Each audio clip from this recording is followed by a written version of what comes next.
ننھی سی چڑیا تھی جو اپنے مما پپا کے ساتھ ایک چھوٹے سے گھونسلے میں رہتی تھی۔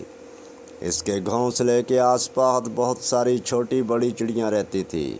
نینا کی بہت ساریاں سہیلی تھیں جن کے ساتھ وہ کھیلتی تھی۔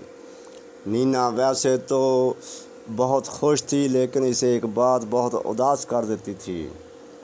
اس کا گھر بہت چھوٹا تھا۔ وہ ہمیشہ اللہ سے دعا کرتی اسے بہت بڑا گھر مل جائے تاکہ وہ اپنی تمام سہیلیوں کو بلا کر گھر میں کھیلے۔ نینا کا گھر اتنا چھوٹا تھا وہ اپنی کسی سہیلی کو بھی نہیں بلا سکتی تھی۔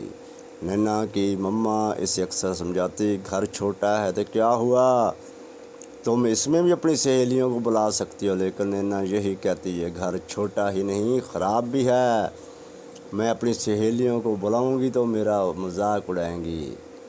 ایک دن ماں بیٹی میں یہی بحث ہو رہی تھی۔ نینا کے پپا نے کہا بیٹا گھر بڑا ہو یا چھوٹا، گھر تو گھر ہوتا ہے، ہر حال میں اللہ کا شکر ادا کرنا سیکھو۔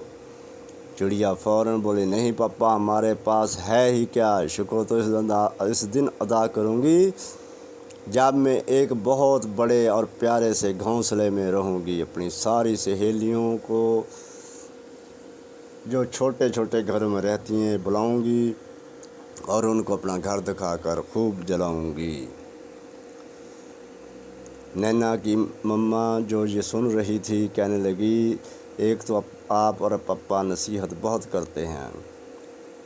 نینا کی مما نے کہا بیٹا بڑوں کی نصیحت میں چھوٹوں کے لیے بھلائی ہوتی ہے، چھوٹے اپنے بڑوں کی باتوں پر عمل کر لیں تو کبھی نقصان نہ اٹھائیں۔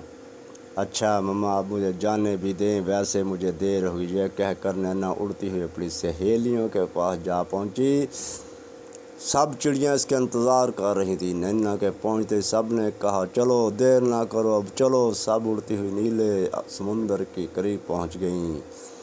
وہاں سب نے بہت مزے کیے، پھر سب چھپن چھپائی کھیلنے لگی۔ نینا بھی چھپ گئی۔ نینا تھوڑی آگے جا کر چھپی تھی، اسے دیکھا وہاں ایک بہت بڑا پنجرا تھا، اس میں بہت سا دانہ اور پانی رکھا تھا۔ وہ بہت پیارا پنجرا تھا، بالکل ایسا جیسے نینا نے دعاؤں میں اللہ سے مانگتی تھی۔ نینا نے دل میں سوچا میری دعا قبول ہو گئی ہے،